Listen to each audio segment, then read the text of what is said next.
consultant gynecologist at Vidata Hospital. Today's topic is menopause.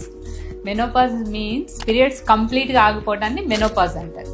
Perimenopause అంటే ఆ hormones తగ్గటం, ovarian activity తగ్గటాన్ని perimenopause అంటారు.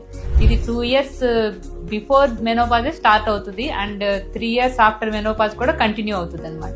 ఈ మెనోపాజ్ ఏజ్ కామన్ గా 45 to 55, యావరేజ్ వచ్చేసి 47.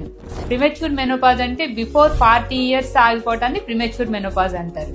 తర్వాత మోర్ దెన్ 50 or 52 కంటిన్యూ అయితే మనం ఏమైనా ఫైబ్రాయిడ్స్ ఏమైనా ఉన్నాయా, తర్వాత మ్యాలిగ్నెన్సీస్ అవి రూల్ అవుట్ చేసుకోవాల్సిన అవసరం వస్తుంది. ఏజ్ ఆఫ్ ద మెనోపాజ్ అనేది జెనెటికల్లీ డిటర్మైన్డ్ అనమాట. నెక్స్ట్ ఎలా పీరియడ్స్ ఆగిపోతే అంటే సడన్ గా ఆగిపోవటం కానీ, లేకపోతే పీరియడ్ లెంత్ ఎక్కువ అవటం కానీ, లేకపోతే ఫ్లో తక్కువ అవటం కానీ అలా ఆగిపోతూ ఉంటాయి పీరియడ్స్ జనరల్ గా. అదే కనుక అబ్నార్మల్ గా అంటే ఎక్కువ ఫ్లో అవటం కానీ, లేకపోతే కంటిన్యూస్ బ్లీడింగ్ అవటం కానీ అవి నార్మల్ ప్యాటర్న్ కాదు.